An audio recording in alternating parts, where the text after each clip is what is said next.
네, 안녕하십니까. 오토다이어리 오종훈입니다.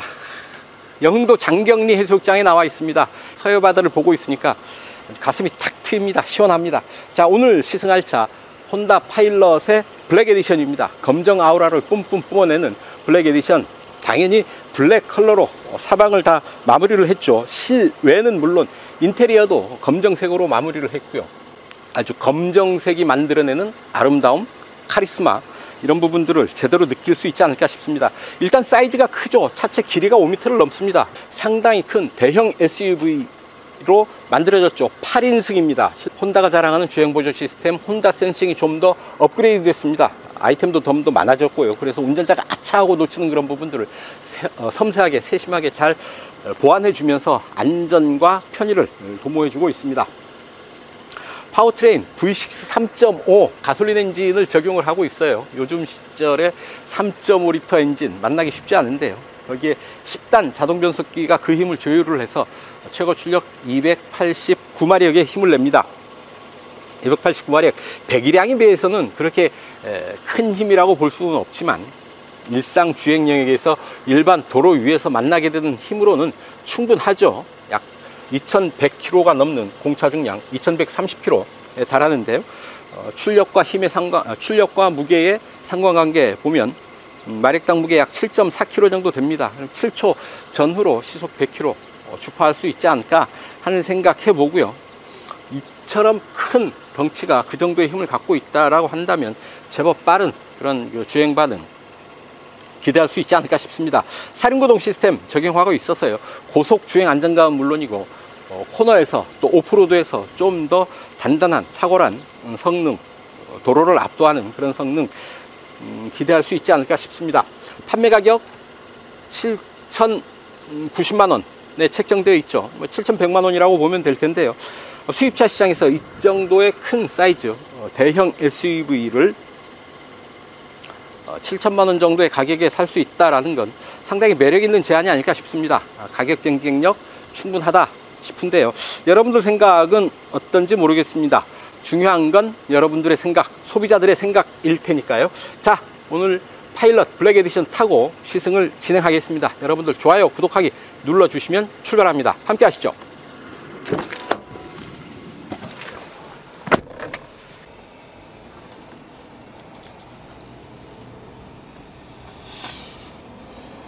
자, 실내 잠깐 보고 가시죠. 스티어링 휠 하나, 둘, 2.8회전 합니다. 5m가 넘는 차체를 가졌는데 3회전이 채 안되는 락트락 조향비를 보이고 있습니다. 좀 타이트한 민첩한 조향 반응 기대할 수 있겠다 싶은데요. 스티어링 휠 아래로 왼쪽은 시프트 다운, 오른쪽은 시프트 업, 패들 시프트를 갖추고 있고요. 10단 자동 변속기인데요. 패들 시프트를 이용을 해서 수동 변속을 할 수가 있겠습니다. 스티어링 휠 아래 열선 스티어링 휠 작동 버튼이 있네요. 스티어링 휠 안쪽으로 이런 빨간 스티치를 넣고 있죠. 좀 고급스럽게 보이는 효과가 있을 테고, 온통 검정색인 실내에서 이 빨간색들이 좀 지루함을 덜어내고 포인트를 주는 그런 효과를 기대할 수 있지 않을까 싶습니다. 계기판 게이지 디자인은 라운드 게이지고 지금 막대 게이지로 이렇게 바꿀 수가 있죠. 그러면 이런 형태로 지금 볼 수가 있는 겁니다. 어떻습니까? 좀 깔끔한가요? 원형 게이지 최소화 이렇게 할 수가 있고요. 막대 게이지 최소화하면 이런 형태가 됩니다. 그리고 안전지원 시스템, 안전지원 시스템은 이런 부분들이 차선 이탈 경감, 사각지대 정보, 저속 브레이크 컨트롤, 주차 센서 시스템, 충돌 완화 브레이크 시스템 등이 들어와 있습니다. 계기판은 10.2인치 디지털 계기판이고요. 센터페이시아 모니터에 9인치 모니터가 또 배치되어 있죠. 이 부분을 통해서 인포테인먼트 시스템들 이용을 할 수가 있는데, 먼저 내비게이션은 내장되어 있는 게 없습니다. 스마트폰 내비게이션을 연결을 해야 된다라는 얘기죠. 연결 좀 이따 하고요. 이런 부분들 전화, FM, 블루투스 오디오, 스마트폰 연결, 트립 컴퓨터 이렇게 볼 수가 있고, 또 중요한 기능들은 이 바깥쪽에 버튼들이 빠져 있죠. 차량 설정, 운전자 어시스트 시스템, 이런 부분들이 들어와 있습니다. 전방 충돌 경고, 거리, 헤드업 워닝, 어댑티브 크루즈 컨트롤, 차선 이탈 경감, 차선 유지 보조, 사각지대 정보, 운전자 집중 모니터, 후방 센서 설정 등을 설정을 할 수가 있고요. 미터, 헤드업 디스플레이 설정, 트립베이 초기화, 수동 트립비 초기화, 후진 경고, 연료 소비율 이런 기능들 또 설정을 할 수가 있고, 운전 위치, 메모리 포지션 링크, 키리스 액세스, 그 다음에 조명 설정, 자동 하이빔, 실내 조명 작동 시간 30초, 헤드라이트 자동 꺼짐 15초, 와이퍼 사용 시 헤드라이트 자동 켜짐 온. 도어 윈도우도 이렇게 설정을 일일이 다 해 놓을 수가 있는 거죠. 파워 테일게이트, 키리스 열기 모드 항상, 외부 손잡이로 전동 오픈, 핸즈프리 액세스도 가능하게 세팅할 수가 있습니다. 해제할 수도 있죠. 캐빈 토크, 뒷좌석에 앉아 있는 사람과 마이크를 통해서 얘기를 할 수가 있습니다. 서라운드 뷰 모니터 이렇게 이용을 할 수가 있고요. 앵글을 조절을 할 수가 있고, 스마트폰 연결, 안드로이드 오토, 안드로이드 오토는 유선으로 연결을 해야 됩니다. 그래서 USB 2.0과 C타입으로 이렇게 연결을 하는 거고요. 연결이 되면 이렇게 안드로이드 오토를 사용을 할 수가 있는 거죠. 애플 카플레이는 무선으로 연결이 됩니다. 안드로이드의 경우 USB를 통해 장치를 연결하고요. 애플 카플레이는 블루투스를 켜고 연결하면 작동이 된다. 자, 그 아래 공조 장치들 들어와 있죠. 자, 통풍 시트 3단계, 열선 시트 3단계 각각 조절할 수가 있고요. 좌우 구역을 나눠서 온도를 세팅을 할 수가 있습니다. 이 아래에 있는 버튼 3개는 뒷좌석을 조절을 하는 겁니다. 그 밑으로 USB 포트 2.0 C타입, 그리고 12V 전원 아울렛 3개의 연결구가 들어와 있고요. 스마트폰 무선 충전 장치가 있습니다. PRND 이렇게 버튼을 눌러서 변속기를 조절을 할 수가 있습니다. 변속기는 10단 자동 변속기고요. 그 아래 드라이브 모드 7개가 준비되어 있습니다. 온로드에 4개, 스포츠, 노멀, 에코, 스노우까지 온로드고요. 그 밑으로 트레일, 샌드, 토우, 오프로드 주행 모드 3개가 더해져 있죠. 어떤 도로 상태에서도 움직일 수 있는 그런 주행 모드를 확보하고 있다 라고 보시면 되겠습니다. 언덕길 내려갈 때 속도 조절해주는 힐 디센트 컨트롤 기능도 준비되어 있습니다. 브레이크 홀드 기능 있고요. 여기 내리면 아주 센터 콘솔이 아주 큼지막하게 들어와 있어서요, 이 안에 제법 많은 물건들 수납할 수 있겠습니다. 이 대시보드 조석 앞에 글로우박스 상단에도 공간이 마련되어 있어서 간단한 소지품들 여기에 또 수납할 수 있지 않나 싶습니다. 선글라스 넣을 수 있는 수납 공간인데, 이렇게 하면 또 뒷부분 볼 수 있는 거울이 또 되네요. 네, 운전석 이 정도 살펴보시고요. 잠깐 뒤로 가서 뒷좌석 보고 가시겠습니다. 뒤로 가시죠. 8인승으로 구성된 실내 뒷좌석이죠. 2열 시트입니다. 자, 무릎 앞으로 주먹 2개 여유 있죠. 머리 위로도 주먹 세워서 여유 있게 드나듭니다. 이 정도면 공간 충분하다 라고 얘기할 수가 있을 테고요. 등받이 각도 이렇게 조절을 할 수가 있고요. 차창은 원버튼으로 완전히 내려가죠. 완전히 차창은 수납이 되고요. 다시 원버튼으로 닫힙니다. 그리고 수동으로 이런 선쉐이드, 햇볕 가리개를 설치할 수가 있어서 햇볕을 차단하고, 또 외부의 시선 차단 효과도 크겠죠. 실내를 좀 더 프라이빗한 공간으로 만들 수도 있겠습니다. 자, 앞좌석 시트 포켓 보면 조그만 동전 주머니처럼 조그만 그 공간을 또 따로 만들어 놨네요. 뒷좌석을 위한 공조 장치들 들어와 있죠. 송풍구, 그리고 온도 조절, 그리고 3단계로 조절할 수 있는 열선 시트 들어와 있고요. 그 밑으로 C타입 USB 포트 2개가 들어와 있습니다. 뒷좌석 가운데 앉아보면 이 정도, 뭐 불편함이 없습니다. 아주 편안한 뒷좌석 가운데 자리 준비되어 있습니다. 머리 위로 여유 있는 헤드 클리어런스 확보하고 있고요. 무엇보다 뒷좌석 바닥 공간이 평평합니다. SUV여서 센터 터널이 높이 솟아있지 않을까 하는 생각을 할 수 있지만 바닥이 평평해서 뒷좌석 공간을 훨씬 더 유용하게 사용할 수 있도록 해주고 있습니다. 시트는 4대2대 4로 구분돼서 이렇게 접을 수가 있습니다. 가운데 시트 접어버리면 좌우 분리된 독립 시트처럼 활용을 할 수가 있겠네요. 등받이 이렇게 컵홀더를 준비해 놨습니다. 자, 이 뒷좌석 가운데 자리는 분리해 떼어낼 수가 있습니다. 이 아래 제 끈이 하나 나와 있는데요, 끈을 잡아당기고 이 안쪽으로 손을 넣으면 바가 하나 손에 잡힙니다. 이렇게 제끼면 이제 시트를 떼어낼 수가 있는데, 트렁크에 이 시트를 넣어 놓을 만한 공간이 또 준비되어 있습니다. 어유 무거워. 이 부분을 이렇게 열면 이 안에 공간이 있습니다. 이 안에 딱 집어넣으면 아주 깔끔하게 딱 들어가죠. 또 이 커버는 거꾸로 덮을 수도 있습니다. 거꾸로 덮으면 이 부분 이제 먼지 있거나 이럴 부분 때 물 청소할 수 있게 물걸레로 닦아도 좋고요. 먼지가 덜 타게 이 뚜껑을 뒤집어서 덮을 수도 있게 해놨습니다. 뒷좌석 가운데 자리 떼어내면 넓은 공간을 확보하게 되죠. 그래서 이렇게 이 가운데 공간을 통해서 3열로 출입할 수도 있게 됩니다. 자, 이제 3열로 들어가 보겠습니다. 3열 들어가기 위해서는 뒷좌석 2열 시트 옆에 있는 버튼을 누르면 이렇게 공간이 나오죠. 이렇게 3열로 들어올 수 있습니다. 제가 앉았던 그대로 2열 시트를 두고 3열로 온 겁니다. 3열에서 무릎 앞으로 주먹 하나 여유있게 드나들죠. 약간 무릎이 세워지는 경향은 있습니다만 무릎 앞 공간 충분하다 하겠고요. 머리 위로도 충분한 공간 확보하고 있죠.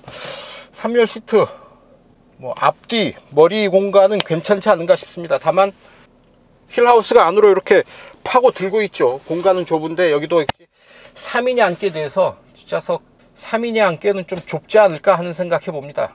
옆으로 3열을 위한 송풍구, 그리고 C타입 USB 포트 좌우로 각각 하나씩 준비되어 있습니다. 그리고 룸램프 준비되어 있습니다. 자, 좁은 듯 여유 있는 3열 시트. 셋 다 앉으면 좀 좁을 테고요. 둘이 앉으면 그렇게 좁지 않다, 여유 있는 공간이다 싶겠습니다. 자, 2열 3열 이렇게 살펴봤는데요, 달려보셔야죠. 오늘은 영흥도입니다. 여러분들 좋아요 구독하기 눌러주시면 저는 영흥도로 달려갑니다. 함께 하시죠. 이제 출발합니다. 와, 덩치가 산만합니다. 이 좁은 주차장 빠져나가기가 만만치 않은데요. 10m 움직인 느낌. 크다, 진짜 크다. 자, 어디로 가느냐? 오늘 진여불이라고 들어보셨어요? 인천 앞바다 영흥도에 진여불이라는 곳이 있더라고요. 지도 보다가 여기 괜찮겠다 하고 찍고 가보는 길입니다. 자, 이런 과속방지턱 자주 만나게 되는데요, 사실 골목길에서 만나는 과속방지턱은 크게 신경 쓸 게 없습니다. 시속 20-30km 정도의 속도로 통과하게 되니까요. 만약에 과속방지턱을 건너는데 차가 좀 거칠다, 튄다 라고 판단이 되신다면 속도를 줄이십시오. 과속이니까요. 메이드 인 아메리카, 미국에서 만든 차입니다. 일본 브랜드 혼다가 미국에서 만들어서 태평양 건너서 다시 한국으로 수입해서 판매하는 그런 차다라는 얘기죠. 대형 SUV 특유의 이런 높은 시트 포지션, 함께 달리는 차들을 살짝 내려다 보게 되는 그런 위치입니다. 속도가 좀 빠르게 과속방지턱을 지나가면 차의 흔들림이 조금 더 과장된 듯한 그런 느낌 받게 되는 거죠. 차가 높고 무게중심이 높아서 어느 정도 충격이 전해지면 그 충격이 좀 더 크게 전달되게 된다 라는 얘기입니다. 미묘한 차이고요. 그런 차이를 속도를 조절해서 충분히 극복할 수 있지 않을까 싶고요. 엔진 배기량 감안하면 출력이 그렇게 센 편은 아니다 싶은데요, 10단 자동 변속기가 적용되어 있습니다. 9단이 최고로 치죠. 바둑도 9단이 최고고, 태권도, 합기도 이래 10단이 있나 모르겠습니다. 9단을 넘어서면 인간계가 아닌 거죠.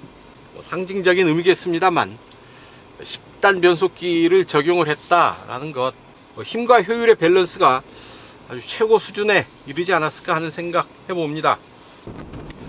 자, 혼다 센싱이 좀 더 정교해졌다고 합니다.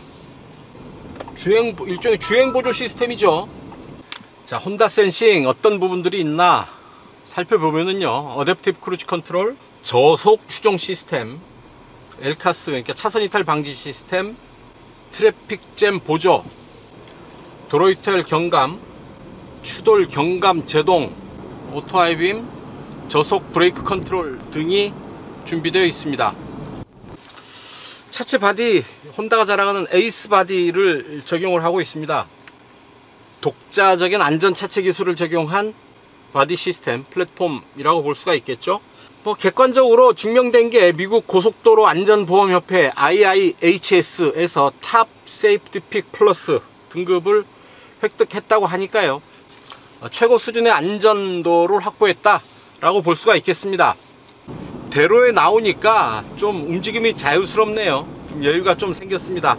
그래도 지금 차로 하나를 꽉 채우면서 움직이고 있습니다. 헤드업 디스플레이 아주 선명하게 보여지고 있고요. ADAS 시스템이 작동하는 부분도 헤드업 디스플레이를 통해서 확인을 할 수가 있겠습니다. 차로의 중앙을 잘 유지하고 움직이고 있네요. 다시 왼쪽으로 돌아 나가는데 왼쪽 오른쪽 어느 쪽 차선을 밟지 않고 지금 움직이고 있습니다. 가속 페달을 깊게 밟으면 이 엔진의 숨소리가 좀 거칠게 드러납니다. 자, 앞에 맥퍼슨 스트럿, 뒤에 멀티링크, 사륜구동 시스템, 20인치 타이어, 이런 구성인데요. 자, 노면 굴곡을 타고 슬쩍슬쩍 넘어갈 때 약간 차가 딱딱함보다는 약간의 소프트한 그런 느낌 전해주고 있습니다. 순간적으로 부드러운 느낌을 전달하면서 이런 충격, 노면 굴곡을 타고 넘는 그런 느낌인데요, 차체가 높아서 무게중심이 높은 데서 오는 그런 반응이 아닌가 싶습니다. 50 시리즈 타이어를 적용했다는 데서 힌트를 좀 얻을 수가 있겠죠. 성능과 승차감의 균형을 취하고 있다 라고 볼 수가 있는 그런 타이어입니다. 이중접합 차음 유리를 사용을 하고 있습니다. 외부 소음이 실내로 유입되는 것을 좀 더 적극적으로 막아내고 있고요. 지금 도로 상태가 제법 거친 부분이어서 노면에서 올라오는 소음들 어느 정도 실내로 파고 들고 있고요. 이럴 땐 음악을 들으면 좋죠. 모두 12개의 스피커를 실내 곳곳에 배치해 놓고 있죠. 보스 프리미엄 오디오 시스템 적용하고 있고요. 지금 브레이크를 밟으면 계기판에 있는 표시되어 있는 차에도 브레이크 등이 들어오죠. 감속을 할 때 이렇게 브레이크 등이 들어오는 것도 확인을 할 수가 있겠습니다. 자, 실내에는 모두 8개의 에어백이 있어서 최후의 안전장치로서의 역할을 하고 있죠. 자, 에코 모드로 갑니다. 살살 달래면서 조용히 움직여 봅니다. 하이브리드 자동차도 아니죠. 전동화 시스템이 전혀 없는 순수 내연기관 자동차입니다. 또 내연기관 차에 순수라는 수식어를 붙이기가 좀 쑥스럽기도 한데요, 잘 안 어울리는 그런 수식어가 아닌가 싶기는 하지만 이제 시대가 시대인지라 순수 전기자동차라는 말과 더불어서 순수 내연기관 자동차라는 얘기도 심심치 않게 들립니다. 이 차가 바로 전동화 시스템이 전혀 없는 순수 내연기관 자동차다 라는 얘기고요. 스티어링 휠 아래로 패들 시프트가 있죠. 왼쪽 시프트 다운, 오른쪽 시프트 업, D 버튼, 그리고 DS 드라이브와 스포츠 버튼, 이렇게 또 버튼을 눌러서 교대로 사용을 할 수가 있을 테고요. 코너를 좀 더 빠르게 돌아 나가 봅니다.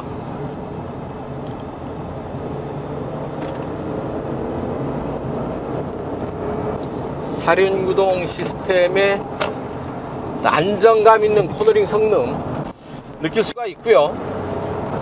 속도를 조금 높여도 코너가 부담스럽지 않습니다. 사륜구동이기 때문에 가능한 부분이죠. 스포츠 모드로 가속을 하는데 아주 시원하게 달려주죠. 패들 통한 시프트 다운도 잘 먹네요. 자, 엔진 사운드도 좀 살아나고요. 패들을 통한 시프트 업다운도 아주 유연해서 운전하는 재미를 제법 느낄 수가 있겠습니다. 큰 덩치가 민첩하게 움직이는 그런 느낌이 좀 색다릅니다. 헤비급 복서가 전력 질주하는 그런 느낌을 받게 되는 거죠. 시속 100km, 9단 1600이죠 10단으로는 안 내려갑니다. 8 7 6 5 4 3단으로는 내려가지 않고 4단 4600 그리고 9단 1600 구간에서 시속 100km 커버하고 있습니다. 스포츠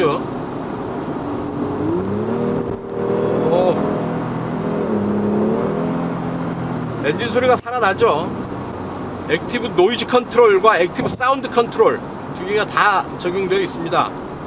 노이즈 컨트롤은 소음을 줄여주는 그런 기능을 하고요. 액티브 사운드 컨트롤은 이 엔진 사운드를 좀 더 극적으로 들릴 수 있도록 듣기 좋은 소리로 만들어주는 그런 역할을 합니다. 자, 대부도 넘어가는 시화방조제입니다. 아주 시원하네요. 시화방조제 이 길 옛날에, 지금은 아니겠죠, 옛날에 기아자동차에서 테스트카 몰고 많이 나왔던 지역입니다. 제 잡지사 다닐 때 몰래카메라 찍으러 이쪽에 몇 번 나왔던 기억이 있네요. 요즘은 어떤가 모르겠습니다. 저도 이 지역 참 오랜만에 나오는데요. 자, 대형 SUV입니다. 아주 거칠게 몰아붙이는 그런 주행도 좋지만 편안하게 차 창밖 풍경 감상하면서 안정된 주행 자세를 유지하면서 움직이는 게 낫지 않을까 싶고요. 8인승이니까요 혼자 타고 다니기엔 차가 좀 크죠. 8인승이니까 업무용, 의전용, 패밀리카로 쓰기에 충분하지 않을까 싶고요. 이렇게 여럿이 타서 움직일 때는 좀 안정감 있게 편안하게 주행하는 게 맞지 않을까 싶습니다. 아주 편안하게 움직이니까 세상 더없이 좋은 그런 승차감 보여주고 있네요. 네, 영흥대교 지나고 있습니다. 아이고, 날씨 좋고 바다 좋고 경치 좋고 차도 좋고요. 네, 오프로드가 있습니다. 이 길 끝에 어떻게 될지 모르는데 오프로드 잠깐 들어가 보도록 하죠. 오늘 시승 제대로 하는데요. 자, 오프로드에서는 주행 모드를 좀 바꿔서 들어가 볼까요? 트레일 모드로 갑니다. 트레일 모드로 가니까 ESC 전자식 주행 안전장치는 오프, 해제가 되는 거죠. 카메라가 활성화되면서 주위를 보여주고 있고요. 앵글을 바꿔가면서 볼 수가 있겠습니다. 자, 네 바퀴의 구동력을 이렇게 확인하면서 움직일 수가 있겠습니다. 오프로드에서도 충분히 잘 움직이고 있고요. 힐 디센트 컨트롤을 작동을 시키면 내리막길에서도 아주 천천히 속도를 제어하면서 움직일 수가 있겠습니다. 늘 이 마지막 100m가 문제더라고요. 마지막 길에서 길이 막혔고 이제 되돌아 나가야 됩니다.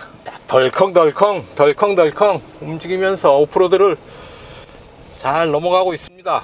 코스 상당히 좋은데요. 온로드로 올라왔습니다. 아이고야, 사방이 출입금지. 바다 가는 길은 있는데 차가 갈 수 있는 길은 없네요. 원치 않게 이렇게 또 오프로드 주행까지 해봅니다. 그러니까 이런 부분이 SUV들의 강점이죠. 가다가 뜻하지 않게 오프로드를 만나도, 비포장도로를 만나도, 다소 거친 길을 만나도 그냥 건너갈 수 있다라는 얘기죠.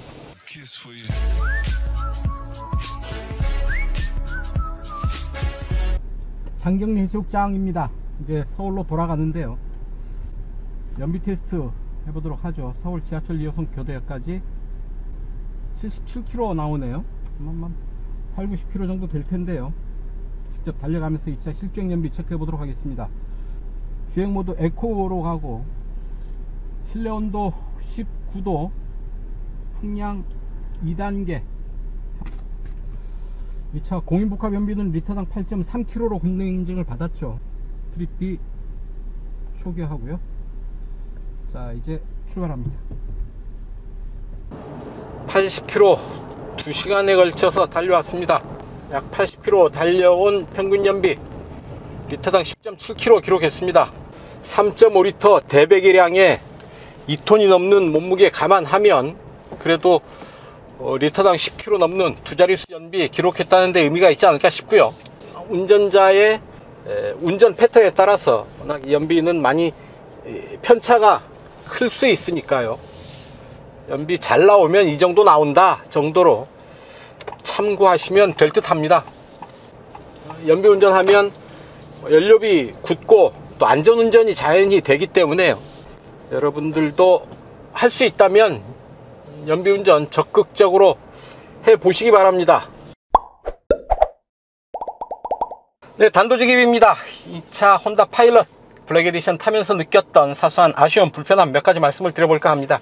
내장되어 있는 내비게이션이 없습니다. 안드로이드 오토나 애플 카플레이를 필수로 사용해야 되는데, 게다가 안드로이드 오토는 유선으로만 연결할 수 있습니다. 좀 아쉬운 부분이죠. 내장 내비게이션이 없는 게 우선 아쉽고, 안드로이드 오토는 유선으로 연결해야 된다는 점이 또 아쉽고요. 스마트폰을 놓고 다니는 날도 1년에 하루쯤은 있지 않을까요? 대비해서 내장 내비게이션 적용하는 게 소비자들을 위한 배려가 아닐까 하는 생각 해봅니다. 음성명령 시스템은 제한적이죠. 온도 조절할 수 없고 정해진 몇 개의 기능만 음성으로 조절할 수 있는 정도입니다. 전화 걸기, 라디오 선곡, 음악 듣기 정도 가능하고요. 그러니까 온도를 조절한다든가 차창을 내린다든가 이런 기능적인 부분에, 자동차 본연의 기능적인 부분의 접근은 제한적입니다. 안됩니다. 그래서 음성명령 시스템은 상당히 제한적으로 사용되고 있다 라는 얘기죠. 또 하나, 3열 시트. 이 차 8인승이죠 좀 아쉽습니다. 그냥 3열 시트가 좀 좁은데요, 굳이 8인승을 고집할 필요 있을까 싶습니다. 그냥 2, 3, 2로 7인승을 한다거나 둘 해서 6인승으로 해도 좋지 않을까 싶고요. 어중간한 8인승 보다는 그냥 7인승이나 6인승으로 좀 더 여유있게 이 차를 타는 게 낫지 않나 하는 생각도 해봅니다. 아주 큰 덩치에서 오는 여유있는 공간, 그리고 좀 무게감 있는 주행의 질감 내세울 수 있을 듯 합니다. 사륜구동이 보여주는 고속주행에서의 안정감도 우수하다 싶고요. 7,090만원의 가격, 수입차 시장에서 이 정도 차급의 이 정도 대형 SUV를 살 수 있는 가격으로서는 상당히 합리적인 그런 가격이 아닌가 싶고, 역시 혼다의 어떤 그 가성비, 가격 경쟁력 무시할 수 없다 싶습니다. 온라인으로만 판매를 하죠. 혼다 코리아가 이런 그 판매 과정도 현대화하는 작업을 하고 있어서요, 시장에서 선도적으로 움직이는, 앞서서 움직이는 모습을 보여주고 있는데, 그 효과도, 거기에 대한 그 소비자들의 반응도 좀 눈여겨볼 필요가 있겠죠. 혼다 파일럿 블랙 카리스마 상당히 매력 있는 대형 SUV다 싶습니다. 일본 브랜드지만 미국 차의 냄새가 물씬 나는, 사실 따지고 보면 미국 차라고 해도 과언이 아닌 그런 차인 거죠. 네, 오늘 파일럿 블랙 에디션 시승은 여기까지입니다. 여러분들 좋아요, 구독하기 눌러주시면 저는 이만 물러가겠습니다. 시청해주셔서 감사합니다. 안녕히 계십시오.